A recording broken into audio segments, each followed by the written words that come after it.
નમસ્કાર દોસ્તો, હું આપનો મિત્ર ફિલસુફ દિનેશ કણેત આપ સર્વનું હાર્દિક સ્વાગત કરું છું આપના પોતાના સહેરા પ્લેટફોર્મ કણેત ગાઈડન્સ પર. 7મો દિવસ છે દોસ્તો. આજે મેં તમને સવારે જે છે એ 3 ટોપિક આપ્યા હતા રોજની જેમ. આ 3 ટોપિક આશા રાખું છું કે તમે લખ્યા હશે. તેની ચર્ચા જે છે એ આપણે કરવાની થાય છે.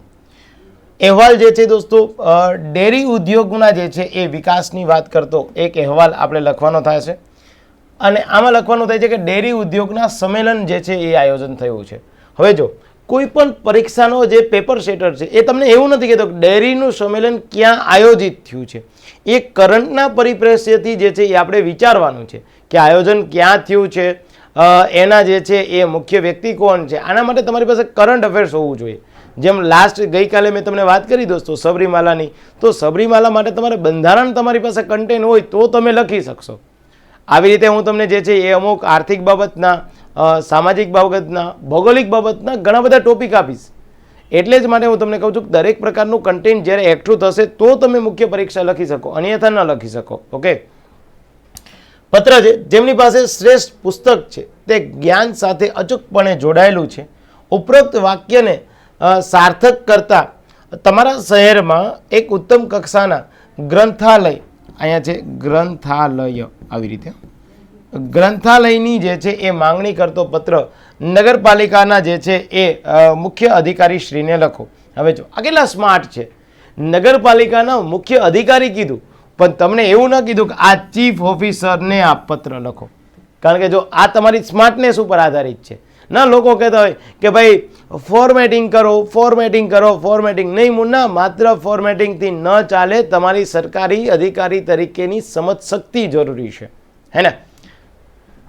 ગુજરાતમાં પ્રવાસી પક્ષીઓનું વિશ્વ છે. ગુજરાત જે છે એ ભારતમાં એક પ્રવાસી પક્ષીઓનું વિશ્વ છે, આવું કહેવાય છે. આ બાબતનો નિબંધ લખવાનો થાય. લેટ્સ સી, જોઈ લઈએ. આપના આન્સર સાથે જે છે કમ્પેર કરજો. પહેલા જે છે અહેવાલ છે ડેરી ઉદ્યોગનો વિકાસ અને ડેરી ઉદ્યોગના સંમેલનનું આયોજન આણંદ ખાતે. હવે જો આજે ડેરી ઉદ્યોગ છે દોસ્તો એનો આણંદ ખાતે છે એ સંમેલન, તો અહીંયા આણંદ જ લખવાનું થાય, અહીંયા તારીખ લખી દેવાની થાય. આણંદ ખાતે ICAR, અહીંયા તમારે એનું ફૂલ ફોર્મ લખવું હોય તો આપ લખી શકો, Indian council of agriculture and research દ્વારા આયોજિત વાર્ષિક બેઠકમાં હાજરી આપી હતી, જે ડેરી સેક્ટરમાં સુધારો કરવા માટે ઉત્સાહી લોકોથી ભરપૂર જીવંત પ્રસંગ હતો. વિવિધ હિતધારકોને મળવા અને પ્રગતિ માટેના વિચારો વ્યક્ત કરવાની એક આ મારા માટેની શ્રેષ્ઠ તક હતી. અહેવાલ આપણે લખીએ છીએ તો ડેરી બાબતનું જ લખશું. વાર્ષિક બેઠક પરિષદની શરૂઆત નેશનલ ડેરી ડેવલપમેન્ટ બોર્ડ. જો આના માટે તમારી પાસે કન્ટેન્ટ હોવું જોઈએ દોસ્તો. ડેરી આવે તો તમારા મગજમાં હું તમને એ જ સમજાવવા માંગુ છું કે તમે જો રફ વર્ક કરી લીધું હોય દોસ્તો, આજે માની લો કે રફ વર્ક કેવું કરવાનું થાય, જો આ હું તમને સમજાવું છું. તમે કદાચ એકાદો લેક્ચર તમારે દોસ્તો એવો જોતો હશે કે સર રફ વર્ક એકચ્યુઅલમાં કેવું કરવું જોઈએ, આવું તમે મને કહેશો તો હું તમને આવો એક લેક્ચર લઈ દઈશ, હે ને. કારણ કે દોસ્તો કોઈ પણ વ્યક્તિ પાસ થાય છે બંનેના સમન્વયથી. એક સારા ફેકલ્ટી, એક સારો સ્ટુડન્ટ. આ બંને વ્યક્તિનો સારો સમન્વય થાય તો એને આઉટપુટ સારું મળે. માત્ર ફેકલ્ટીનું ઇનપુટ નથી, માત્ર સ્ટુડન્ટનું ઇનપુટ નથી, બંનેનું ઇનપુટ છે. ઓકે, તો તમે કદાચ આવો સિલી ક્વેશ્ચન મને કમેન્ટ કરીને પૂછો, મને વોટ્સઅપના માધ્યમથી પૂછો કે કોલ કરીને પૂછો, તો હું તમને કહીશ એવું નહીં કે શું દોસ્ત યાર આવું બધું નથી આવડતું. કોઈ માણસ દોસ્તો શીખીને ક્યારેય નથી આવતા, આ ખાસ ધ્યાન રાખજો. ક્યારેય મહાત્માનો જન્મ નથી થતો, મોહનદાસ કરમચંદ ગાંધીનો જન્મ થાય છે.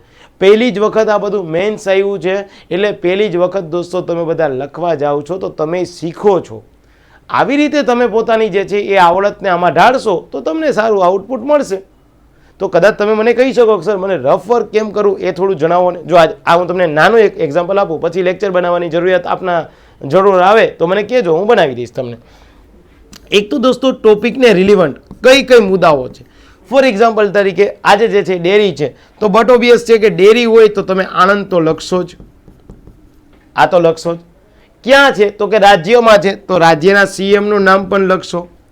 શું આપણે ત્યાં ડેરી આવો કોઈ પણ પ્રકારનો જે છે એ બાબત કોની સાથે સંકળાયેલી હોય તો કે સહકાર મંત્રાલય, તો તમે સહકાર મંત્રાલયને પણ ખાસ મેન્શન કરી દેશો, હે ને. ડેરી ક્ષેત્રનું જે છે એ આપણે ત્યાં જે છે એ પ્રદાન જીડીપીમાં કેટલું છે આ જીડીપીમાં પ્રદાન કેટલું છે એ પણ લખશો. અને ડેરી પશુપાલન એટલે શું? તો કે મહિલાઓ, તો મહિલાઓ બાબતે થોડું લખશો. આવી રીતે કે ભાઈ તમારા મગજમાં સેટ કરી લ્યો કે આ વસ્તુને મુદ્દાઓ. હવે પહેલાં તમે શું કર્યું? ટોપિક લખી દીધા.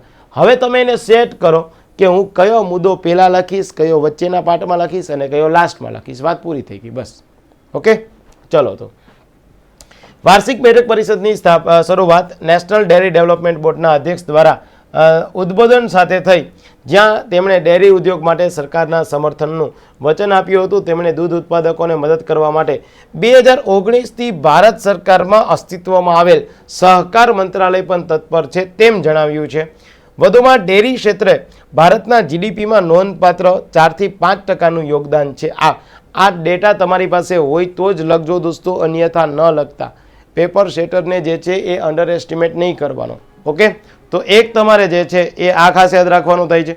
તો આપણે ત્યાં જે છે એ ડેરી ક્ષેત્રની વાત કરીએ છીએ તો તમને તરત જ લાઈટ થવી જોઈએ કે 2019માં અને એ પણ ભારત સરકારમાં એક અસ્તિત્વમાં આવેલો અલગથી મંત્રાલય છે જે કયું છે? સહકાર. હે ને? એ સહકાર મંત્રાલય દ્વારા જે છે આ વાત થઈ છે. ત્યારબાદ દરમિયાન ઉપસ્થિત એવા રાજ્યના સ્વપ્નદ્રષ્ટા, જો માત્ર મુખ્યમંત્રી લખી શકો, મુખ્યમંત્રી શ્રી પણ લખી શકો, શાસન સંભાળનાર વ્યક્તિ પણ લખી શકો, પરંતુ જેની વિકાસનું સ્વપ્ન જોયું છે એ બાબત, તો સ્વપ્નદ્રષ્ટા મુખ્યમંત્રી શ્રી ભૂપેન્દ્રભાઈ પટેલે ડેરી ક્ષેત્રે મહેનત અને સમર્પણની કદર દર્શાવતા પાયાના, જો અહીંયા તમે માત્ર 10 ઉત્કૃષ્ટ વ્યક્તિઓ પણ લખી શકો અને પાયાના એટલે કે જે જમીની બાબત સાથે સંકળાયેલા છે તેમનું સન્માન કર્યું. મુખ્યમંત્રી શ્રી ભૂપેન્દ્રભાઈ પટેલે તેમના વક્તવ્યમાં મહિલા સશક્તિકરણને ડેરી ક્ષેત્રે જણાવ્યું. રાજ્યમાં 4500 જેટલી દૂધ મંડળીઓ જે છે એ કાર્યરત છે અને મહિલા દ્વારા છે. દેશના કુલ ઉત્પાદનમાં દૂધ બાબતમાં કુલ ઉત્પાદનમાં 30% ઉત્પાદન ગુજરાત કરે છે. અંદાજે 150 કરોડ રૂપિયા રોજ દૂધ ઉત્પાદકોને ચૂકવાય છે. તેમણે ડેરી ફાર્મિંગમાં મહિલાઓની નિર્ણાયક ભૂમિકાને પણ ઓળખી અને વધુ સશક્ત બનાવવાની પહેલ માટે સમર્થન આપવાનું વચન આપ્યું. અહીંયા તમે જે છે એ મહિલાઓનો મુદ્દો લખી લીધો છે. અગાઉ સહકાર બાબત લખી દીધી છે. જો અહીંયા આ સહકાર આવી ગયું છે, જીડીપી આવી ગયું, મહિલા આવી ગયું, સીએમ આવી ગયું, વ્યવસ્થિત ગોઠવાઈ ગયું. હવે લાસ્ટમાં કાર્યક્રમમાં સહકારી ક્ષેત્રના મંત્રી જગદીશ વિશ્વકર્માને જોઈ આશ્વાસન મળ્યું અને તેમની જે છે એ હાજરીએ ડેરી ઉદ્યોગને સુધારણા માટે હિતધારકો સાથે મળી કામ કરવાની સરકારની પ્રતિબદ્ધતા દર્શાવી. વાર્ષિક બેઠકમાં હાજરી આપવાથી મને આશા અને પ્રેરણા મળી તે સ્પષ્ટ હતું. હાજર દરેક વ્યક્તિએ ડેરી ક્ષેત્રને મજબૂત અને વધુ સમૃદ્ધ બનાવવાનો એક સામાન્ય ધ્યેય રાખે, તેને પૂર્ણ કરવા માટે પોતાનું ચોક્કસપણે જે છે સમર્થન આપશે. પૂરું થઈ ગયું. ચલો લ્યો, આભાર થઈ ગયો. ડન છે? ઓકે, ચલો બીજો દોસ્તો આપણે ક્વેશ્ચન લઈ લે. તમારા શહેરમાં જે છે એ આ ગ્રંથાલય, અહીંયા પણ ગ્રંથાલય જ લખવાનું થાય છે. ઓકે, તો ગ્રંથાલય પ્રવૃત્તિઓ માટે નગરપાલિકાને લખવાનું થાય છે. જો પ્રેક્ષક, આ તો તમે કોમન લખ્યું અ બ ક, શહેર સરનામું ના. હવે જો નગરપાલિકાનો મુખ્ય અધિકારી લખીએ એના કરતાં બેટર છે કે નગરપાલિકાના ચીફ ઓફિસર શ્રી, કારણ કે મેઇન એ જ તો છે. વિષય શું છે? શહેરમાં ગ્રંથાલય બનાવવાની માંગણી બાબત. ટૂંકું ટચ કામ પતી ગયું છે. ત્યારબાદ માનનીય સાહેબ શ્રી, કોમન થઈ ગયું દોસ્તો, હે ને? ઉપરોક્ત વિષય પરત્વે મહેરબાન, હે ને, આપનો વાસ્તવિક ધ્યાન દોરવા માગું છું કે આપણું શહેર દિન પ્રતિદિન અલગ અલગ ક્ષેત્રે હરણફાળ ગતિએ, હવે ઘણા લખ્યું હોય છે વિકાસકીય કામ કરે છે, ડેફિનેટલી છે, પણ હરણફાળ ગતિએ શબ્દ આવવો જોઈએ. હરણફાળ ગતિએ વિકાસ કરી રહ્યું છે એવા સમયે જો શહેરમાં શૈક્ષણિક પ્રવૃત્તિ માટે ગ્રંથાલયની ખૂબ જરૂરિયાત ઉદ્ભવી છે. આપ સાહેબશ્રીના ધ્યાનમાં પણ હશે, ભૂતકાળમાં બહુ મોટા વૈજ્ઞાનિકો, સફળ થયેલા વ્યક્તિઓ પણ પુસ્તકો વાંચવાની પ્રેરણા આપે છે, હે ને, અથવા તો સલાહ આપે છે. જેમની પાસે શ્રેષ્ઠ પુસ્તક હોય તે જ્ઞાન સાથે અચૂકપણે જોડાયેલું છે. આવું આલ્બર્ટ આઇન્સ્ટાઈને કહ્યું છે. The only thing you absolutely have to know it's the location of library. દરેક વ્યક્તિને ખાલી જે છે એ લાઇબ્રેરી, ગ્રંથાલયનું લોકેશન તો ખબર હોવી જ જોઈએ. આવું આઇન્સ્ટાઈને કીધું છે. ગ્રંથાલય ન માત્ર વિદ્યાર્થીઓને જ ઉપયોગી થાય, પરંતુ સાથે સાથે બાળકોને રમતગમતના સાધનો થકી સર્વાંગી વિકાસ થાય, વડીલો પોતાની નવરાશની પડે. જો માત્ર દોસ્તો બાળકોને જે છે એ વસ્તુ મળે છે તો તમે એવું ન લખો બાળક, મહિલા, વૃદ્ધ, બાળકોને જે છે એ લાઇબ્રેરીમાંથી શું મળશે? રમતગમતના સાધનો મળશે. વડીલો કોઈ દિવસ કોમ્પિટિટિવ એક્ઝામની તૈયારી થોડી કરે યાર. તો વડીલો માટે શું લખો તમે? વડીલો નવરાશની પળોમાં ધાર્મિક પુસ્તકો વાંચે. ગૃહિણીઓ પણ ત્યાંથી પુસ્તકો લાવી યોગ્ય અભ્યાસ કરી શકે. અર્થાત ગ્રંથાલયથી દરેક વર્ગના વ્યક્તિને પોતાના જીવનના વિકાસમાં ઉપયોગી. ગ્રંથાલય માત્ર જે ભણતર જે અત્યારે એજ્યુકેશન સાથે સંબંધિત છે એની સાથે જ જે છે રિલેટેડ નથી. ગ્રંથાલય તો તમામને ઉપયોગી થાય છે, હે ને? સબબ એટલે કે ઉપરોક્ત આવો શબ્દ પણ તમારી પાસે હોવો જોઈએ. બાબતે શહેરના લોકો વતી આપને નમ્ર વિનંતી કરું, આ માંગણી પર વિચાર કરશો. આપના યોગ્ય સ્થાનેથી જરૂરી હકારાત્મક કાર્યવાહી કરશો. લિખતીને લખી દો. બિડાણ. હવે જો તમે એક માંગણી નથી કરતા, તમારા જેવા 100 વ્યક્તિઓની સહીની યાદી તમારે આની સાથે જોડવાની છે. અને આ તો ભાઈ અધિકારી છે, કાલ સવાર તમને નાઈ પાડી દે તો શું કરવાનું? તો નકલ રવાના કરી દીધી નગરપાલિકાના પ્રમુખને. આ તો ચૂંટાયેલો માણસ છે. આવું તમારે કોઈ દિવસ તમારા ટોપિકમાં જો આ મેં વિધાન લખ્યું છે, નગરપાલિકાના પ્રમુખ લખ્યું છે દોસ્તો, આ વસ્તુ તમારા આમાં નથી. આ તમારી સૂઝબૂઝનો પ્રશ્ન છે કે કોને નકલ રવાના કરવી, કઈ વસ્તુ બિડાણમાં લખવી. અહીં તમને સીધી લાઇટ થવી જોઈએ દોસ્તો. એ લાઇટ બી થશે, સ્પાર્ક બી થશે. ક્યારે? જ્યારે તમે જે છે રોજે રોજની પ્રેક્ટિસ કરશો. તો પ્રેક્ટિસ કરશો બધું આવી જશે, એમાં કોઈ ચિંતા ન હોય.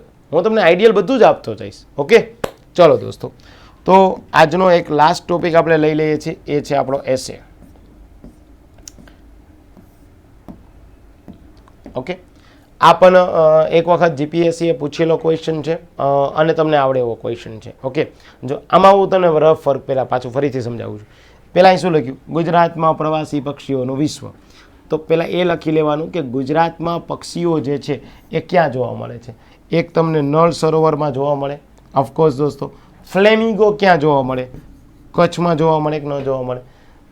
પિરોટન ટાપુ જામનગરમાં તમને જે છે કંઈ વસ્તુ જોવા મળે કે ના મળે? મળે જ ને. પોરબંદરમાં સૌથી નાનું જે છે એ પક્ષી અભયારણ્ય જોવા મળે કે ના મળે? હવે તમે આ પક્ષીઓની વાત કરો તો તમારા ધ્યાનમાં તરત જે છે એ સલીમ અલી નામના વ્યક્તિ આવે કે ના આવે?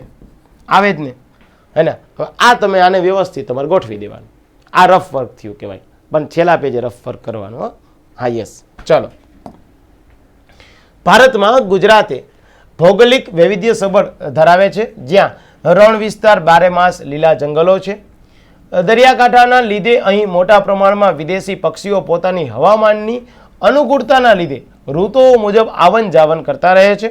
ગુજરાત રાજ્યના વન વિભાગના IFS Indian forest service AK દ્વારા ગુજરાત સરકારની ગુજરાતના પક્ષીઓ નામની પુસ્તિકા પક્ષી પ્રેમીઓ માટે માર્ગદર્શન પૂરું પાડે છે, જેમાં આપેલ વિગતોનો અભ્યાસ કરીએ ત્યારે પક્ષીઓના જીવનલક્ષી વિવિધ પાસાઓ જે છે એ જાણવા મળે છે.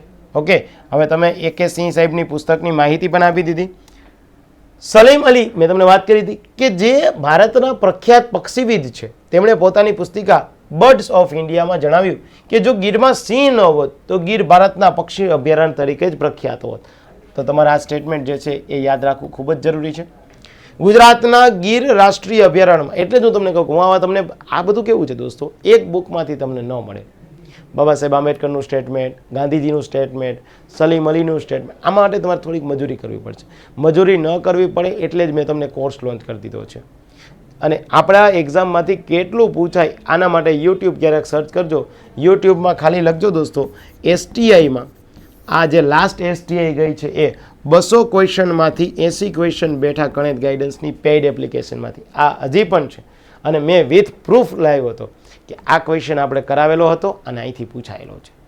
એ હું કોઈ એમાં હોશિયારી નથી કરતો, હું સારા કન્ટેન્ટ આપવામાં માનું છું. સારું કન્ટેન્ટ આપી દો, ઓટોમેટિકલી પૂછાવાનું જ છે ભાઈ.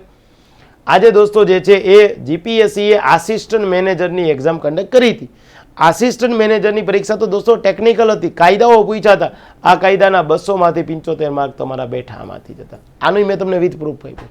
CCEની ગ્રુપ A અને ગ્રુપ Aની પરીક્ષામાં 50 ક્વેશ્ચન દોસ્તો મેન્સના હતા, 19 ક્વેશ્ચન બેઠા વિથ પ્રૂફ આપ્યા હતા. હજી પણ યુટ્યુબમાં તમે જે લેક્ચર જોવો છો ને એમાં જોજો, આપ ફફડજો ગણિત ગાઈડન્સને, આમાં તમને 3 મેં વિથ પ્રૂફ આપ્યા છે. આ હું સારા કન્ટેન્ટને માનું છું.